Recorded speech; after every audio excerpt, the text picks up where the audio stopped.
Ce soir, j'aimerais vous inviter à chercher le deuxième livre du prophète Samuel dans l'Ancien Testament. Le deuxième livre, donc 2 Samuel, chapitre 11. Le fameux chapitre dans lequel la parole de Dieu nous révèle la grande erreur de David dans sa vie. L'adultère qu'il a commis avec Bathsheba et par la suite, le meurtre qu'il a orchestré de son mari Uri.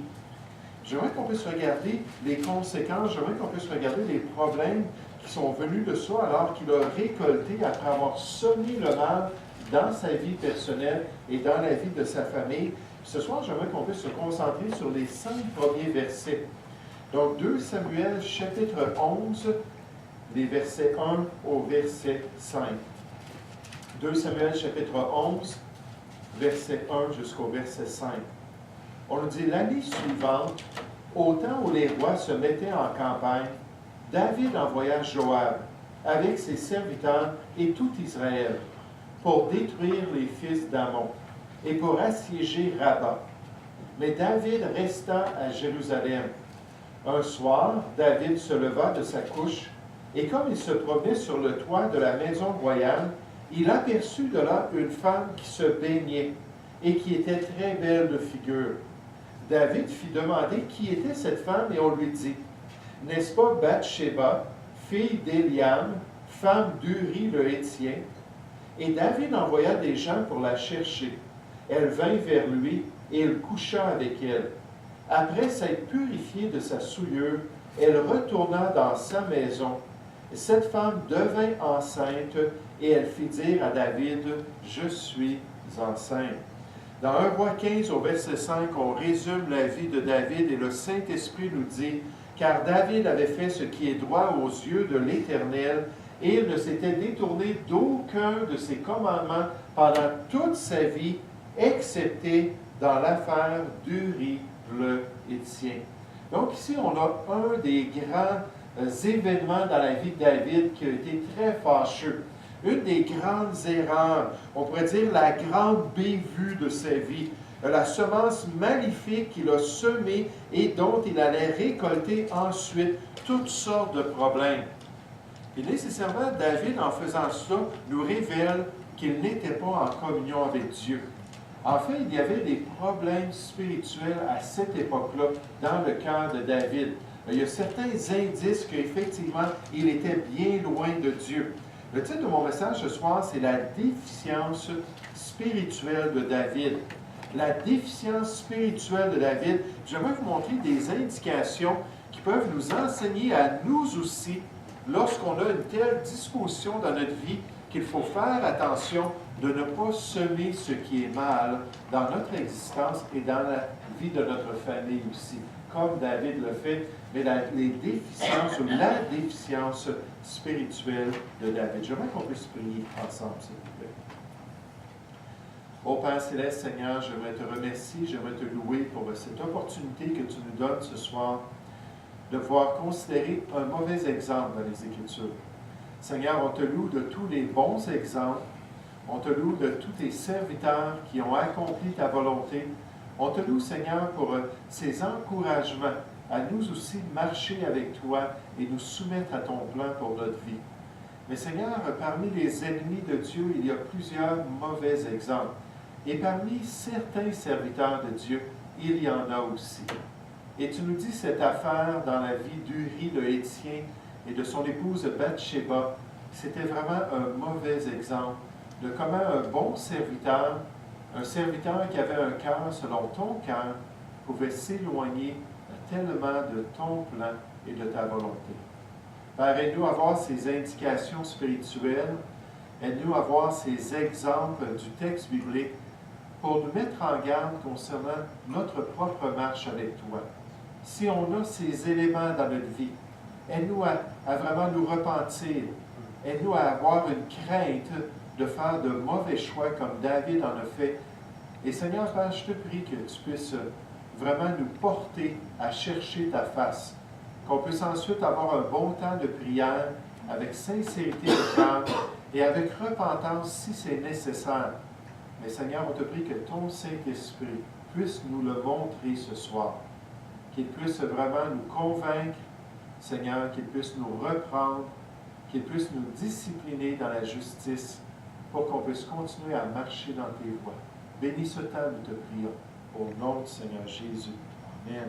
Mais la déficience spirituelle de David, j'aimerais juste faire remarquer un indicateur au verset 1 qui nous montre qu'il y avait des problèmes ou qu'il y avait une déficience dans la vie de David. Un indicateur au verset 1.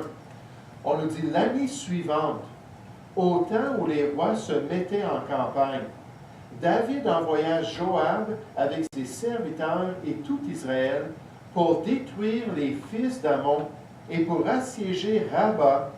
Mais David resta à Jérusalem. Et pourtant, au début du verset, on nous dit « au temps où les rois se mettaient en campagne ».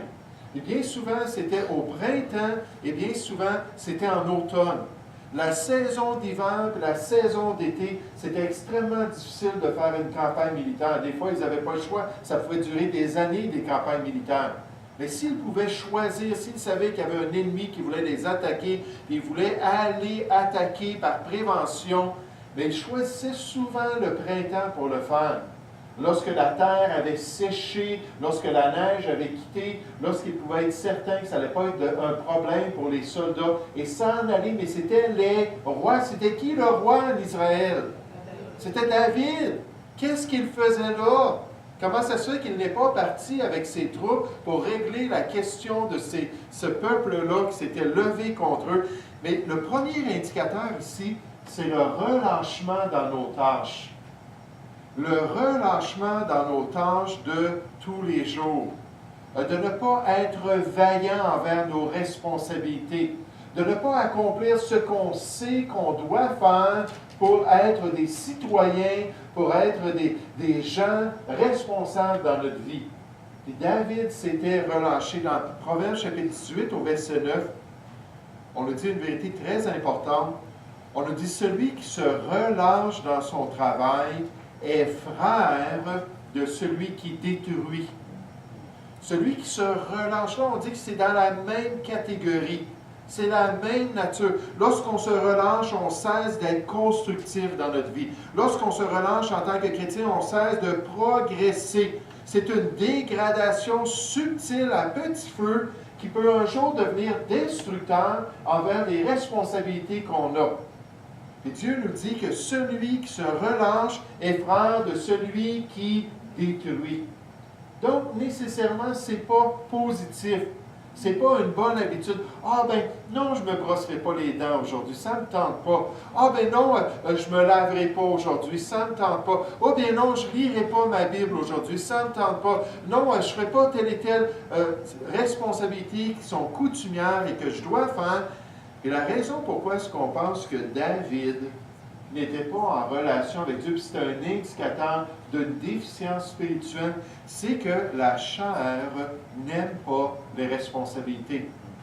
Le vieil homme du chrétien n'apprécie pas les obligations de la vie. Il préfère plutôt le dérèglement.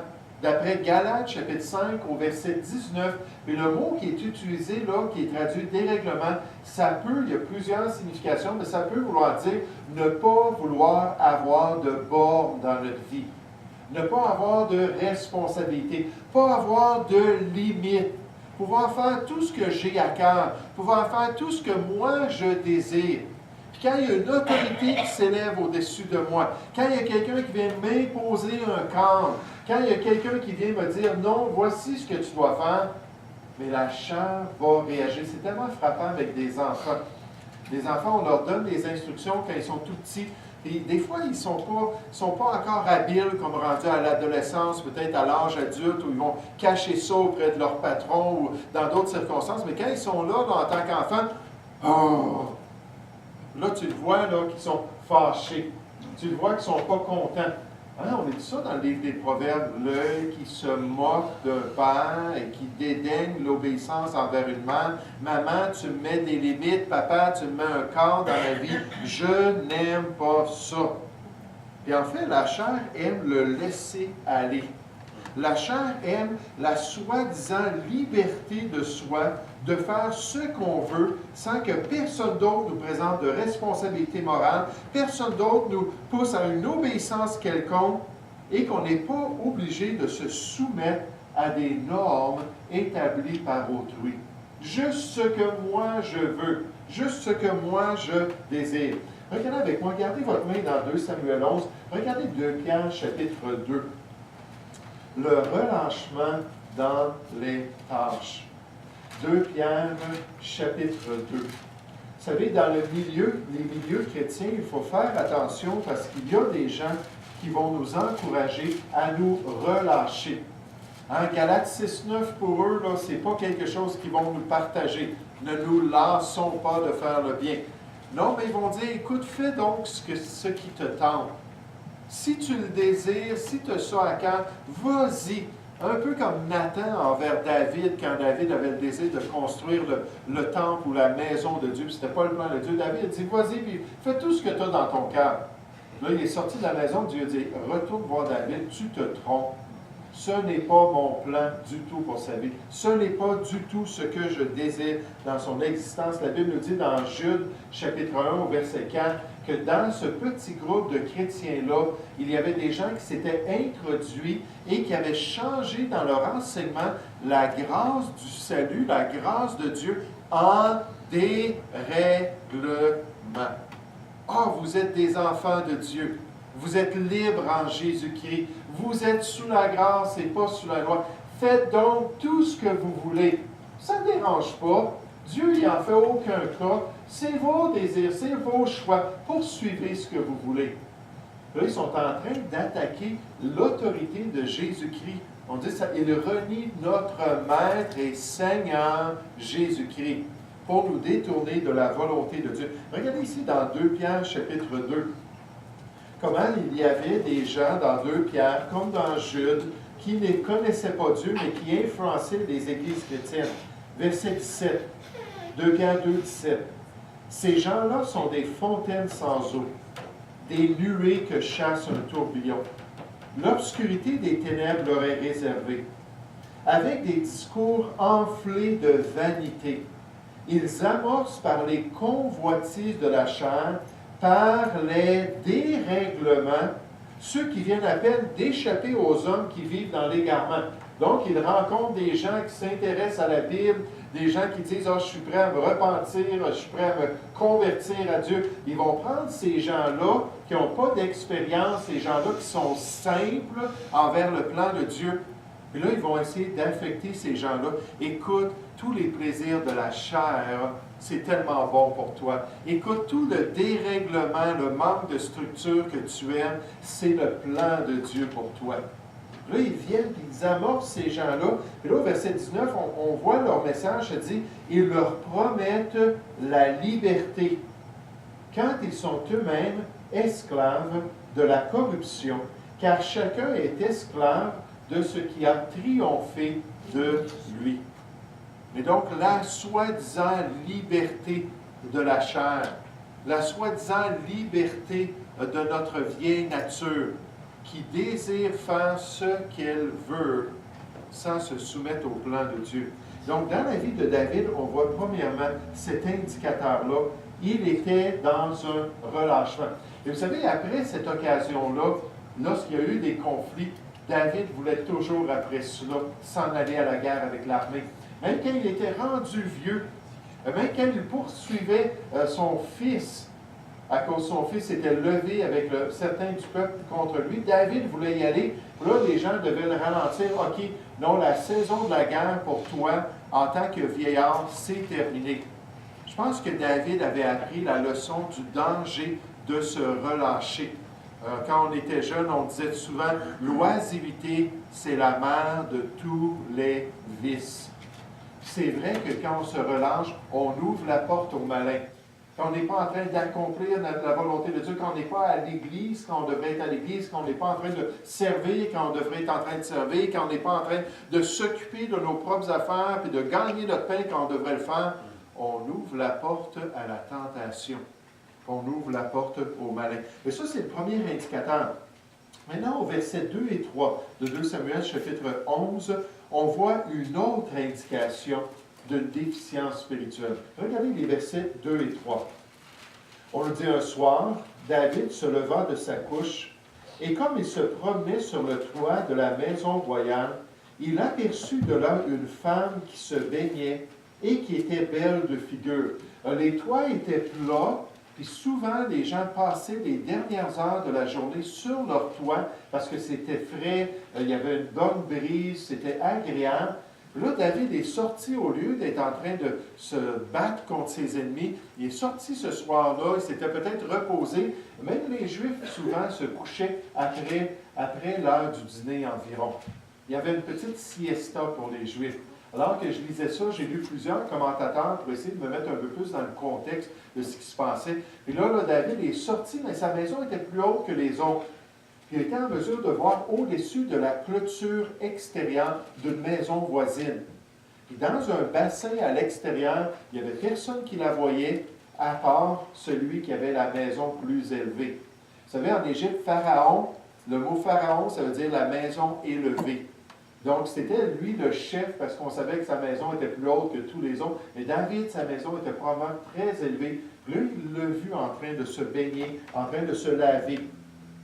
Et on nous dit qu'il était très belle de figure. Maintenant, remarquez au verset 3. David fit demander qui était cette femme. Et on lui dit, n'est-ce pas Bathsheba, fille d'Éliam, femme d'Uri le Hétien? Puis dans les commentateurs et dans les analyses bibliques que j'ai lues, ils ont fait remarquer que Éliam et Uri faisaient partie des meilleurs soldats en Israël. Ils faisaient partie de la liste. Il y avait 2 groupes de 30 soldats qui étaient bien connus comme l'élite de David, sa garde favorite, puis les grands héros de son peuple et de son armée. Éliam, le père, et ensuite Uri, le mari. Tous les 2 faisaient partie des meilleurs soldats en Israël. Là, il entend cela. Puis il entend qu'elle est mariée, elle est la femme de cet homme-là. Et n'oublie pas, Éliam, ton conseiller, Éliam, cet homme-là que tu apprécies tant, c'est son père. Le deuxième indicateur d'un problème, c'est l'insensibilité envers la parole de Dieu.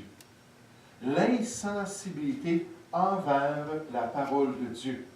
La loi de Moïse dans l'Ancien Testament ordonnait dans Exode 20, verset 14, « Tu ne commettras point d'adultère. » C'était une des lois les plus connues en Israël et David la connaissait certainement. Dans Lévitique 18 au verset 20, on nous dit « Tu n'auras point commerce avec la femme de ton prochain pour te souiller avec elle. » Il dit « C'est qui cette belle femme-là? Venez la voir, là, venez la voir. C'est qui ça? » Là, ils ont dit, c'est une femme mariée, tu connais le père, puis tu connais le mari, c'est 2 de tes bons soldats.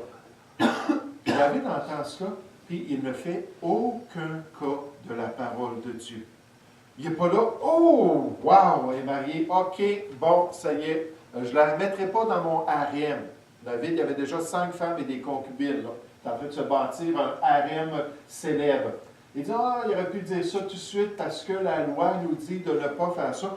En fait, sous la loi, c'était une offense digne de mort de coucher avec la femme d'un homme, d'une personne mariée, de coucher avec une femme qui était déjà mariée. C'était une offense capitale.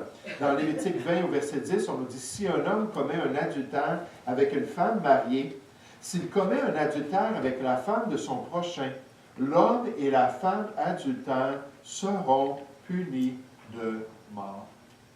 Donc là, David est en face d'un choix, de commettre un grand crime.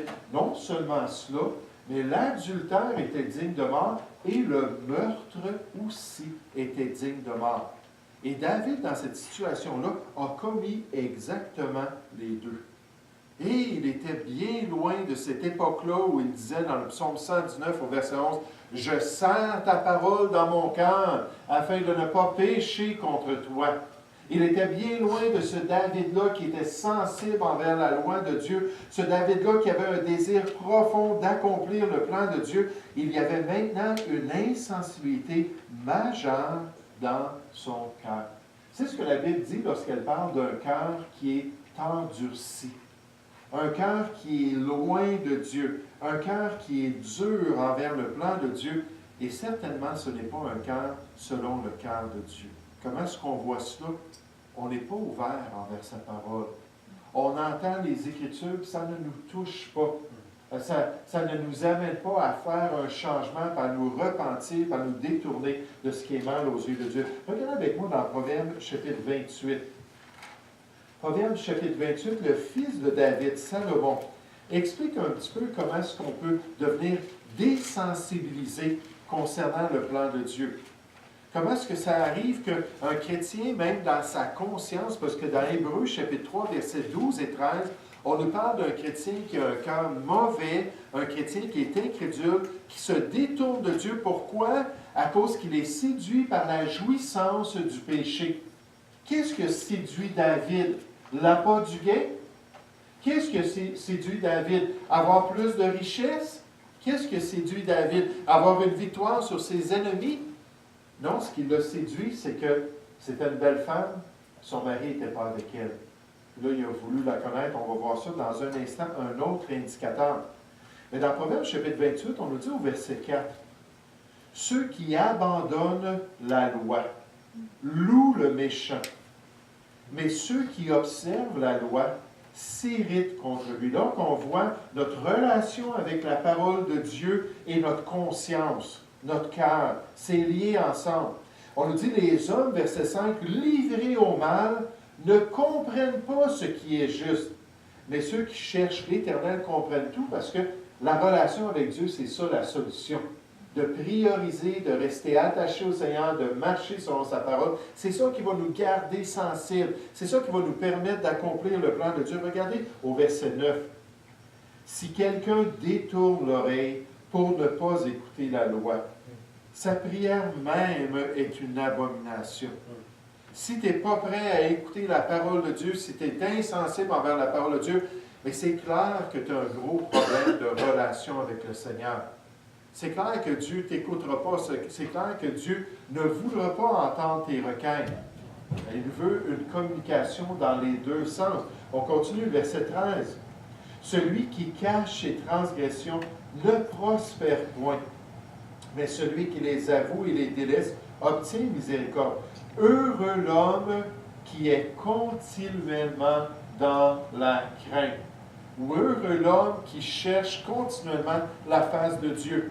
Heureux l'homme qui est sensible envers la volonté de Dieu. Mais on nous dit, mais celui qui endurcit son cœur tombe dans le malheur. C'est exactement ce qui s'est produit pour David. Donc, on voit premièrement le relâchement dans nos tâches. Est-ce qu'on est en train de se relâcher? Est-ce qu'on est en train de se justifier?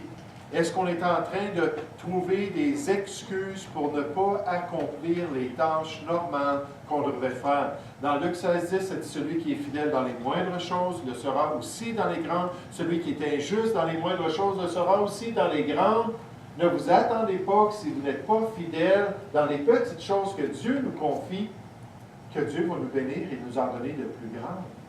J'espère qu'effectivement, c'est notre désir, Seigneur. Dans les petits détails, je veux être fidèle et dans les grands détails aussi, je veux l'être. Mais donc, on voit ce relâchement-là de David. Deuxièmement, on voit l'insensibilité.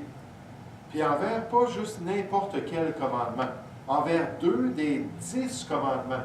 Ça, c'était l'alliance primaire autour duquel tous les commandements de Dieu tournaient. C'était vraiment, là, dans Deutéronome 4 au verset 13, Dieu dit qu'il a publié son alliance, ses 10 commandements, 130, pour ensuite rajouter là, presque 600 autres commandements à tout cela. Mais c'était la base, c'était le centre. Quand ils ont demandé à Jésus, c'est quoi le plus grand commandement? Il savait là, que probablement il allait citer dans les 10 commandements, parce que c'était la base du plan de Dieu, et nécessairement c'était des offenses qui étaient punies par la mort. Donc, ce n'était pas une petite affaire. C'est pour ça que David, moi je crois, lorsque son fils Absalom est mort, après avoir poursuivi David, finalement l'armée de David l'ont tué, tout ça, que David a dit, « Non, mon fils Absalom, pourquoi c'est pas moi qui est mort? Moi, je le méritais. Moi, j'ai tué du monde. Moi, j'ai commis l'adultère. Dieu aurait dû faire ça dans ma vie et non pas dans la tienne. » Mais donc, on voit cette insensibilité-là envers la parole de Dieu. Puis comme dernier indicateur, regardez le verset 4, toujours dans 2 Samuel, chapitre 11. Un dernier indicateur de la condition spirituelle de David, au verset 4. Et David envoya des gens pour la chercher. Vous savez, ce qui est frappant, c'est que même dans la parole de Dieu, quand on pense à Esther, par exemple, le roi Assuérus, lorsqu'il a chassé Vashti, son épouse, c'est son verset. Finalement, il a désiré avoir une autre épouse. Qu'est-ce qu'il a fait? Il a envoyé des gens pour trouver toutes les belles vierges dans les 47 provinces de son pays, pour pouvoir ensuite les voir et les mettre dans son harem, puis choisir une femme pour qu'elle soit la reine du pays. Et je lisais, il disait, vous savez ce que David a fait en envoyant un de ses serviteurs? Il dit, on a toutes sortes d'écrits de toutes sortes de nations. Les Assyriens, les Babyloniens, les Grecs, les Romains. Ils avaient toujours des rois, des gens à qui ils avaient confié leurs désirs. Des gens à qui ils avaient expliqué, écoute, il faut qu'elle soit bâtie comme ça, il faut qu'elle soit jolie comme ça, il faut qu'elle ait tel et tel talent. Puis il dit, c'est ça que je veux. Puis là, c'était des spécialistes pour les rois, pour trouver les plus belles femmes dans le pays, pour les amener dans son harem. Juste en passant, c'est pas étonnant ce qu'on voit avec Salomon, parce que des harems de 1200 femmes, il y en a eu amplement à travers l'histoire. Des rois qui avaient des immenses harems. Puis là, David, on voit qu'il fait exactement ça. Et David envoya des gens pour la chercher. Elle vint vers lui et il coucha avec elle. Après s'être purifiée de sa souillure, elle retourna dans sa maison.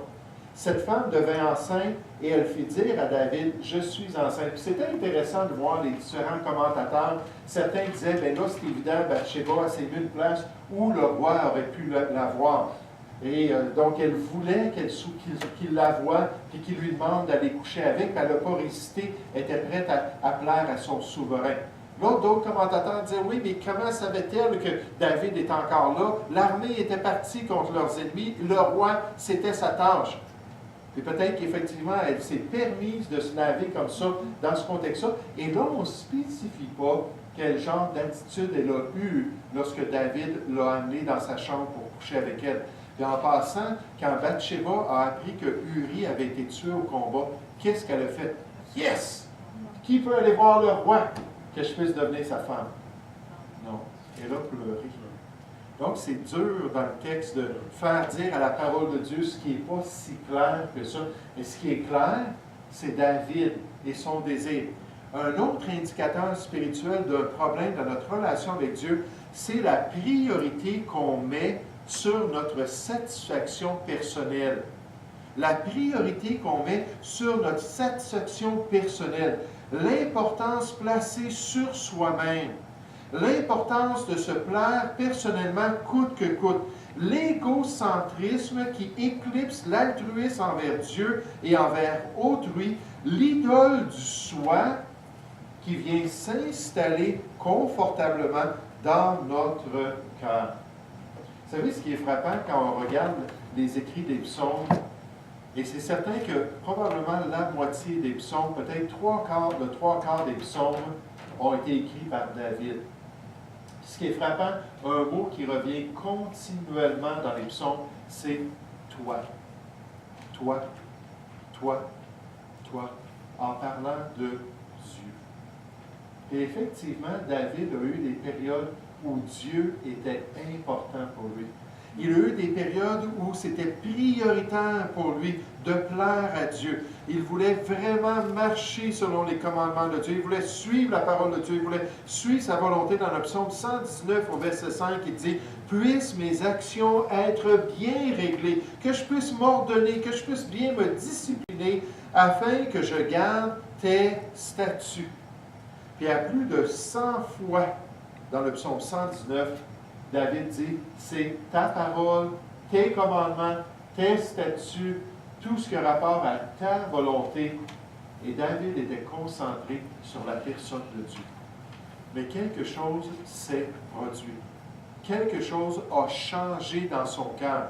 qui a fait en sorte que David a dit, comment est-ce que moi je peux me satisfaire personnellement? Comment est-ce que je peux bénéficier de la jouissance du péché? Puis là, avec toute la puissance de son empire, avec toute l'autorité de sa royauté, il a envoyé ces gens-là, il n'a pas écouté la volonté du roi des rois et du Seigneur des seigneurs. Il a dit, moi, je vais me plaire. Il a envoyé ces gens-là pour chercher Bathsheba, pour pouvoir commettre l'adultère avec elle. Regardez avec moi dans Luc chapitre 14 en terminant. Le relâchement de David dans ses tâches. Son insensibilité envers la parole de Dieu. Puis la priorité qu'il a mis sur sa propre satisfaction. C'était pas, Seigneur, comment est-ce que je peux te bâtir une maison? Seigneur, comment est-ce que je peux ramener l'arche à Jérusalem pour te plaire? Seigneur, c'est pas d'être dans tes parvis et de voir ta gloire, d'exalter ton nom, de pouvoir vraiment me prosterner devant ta personne. Non, il a dit maintenant, c'est moi qui est important. Puis comme c'est triste lorsqu'un chrétien, on est centré sur nous-mêmes. Lorsqu'on n'a pas appris à mourir à nous-mêmes, lorsqu'on n'a pas appris à crucifier nos désirs, lorsqu'on n'a pas appris à être un vrai disciple. Regardez dans Luc chapitre 14, un des passages qui parle des caractéristiques d'un disciple de Christ. Verset 25. Luc chapitre 14, verset 25. De grandes foules faisaient route avec Jésus. Il se retourna et leur dit, « Si quelqu'un vient à moi, sans me préférer à son père, à sa mère, à sa femme, à ses enfants, à ses frères et à sa sœur, et même à sa propre vie, il ne peut être mon disciple. Et quiconque ne porte pas sa croix, la croix qui est un signe de mort, la croix qui est un signe de non-retour, la croix qui est un signe de vie totalement changée. Il dit, celui qui ne porte pas sa croix et ne me suit pas ne peut être mon disciple. Là, il donne deux exemples de la réflexion qu'on devrait faire dans notre cœur concernant son plan.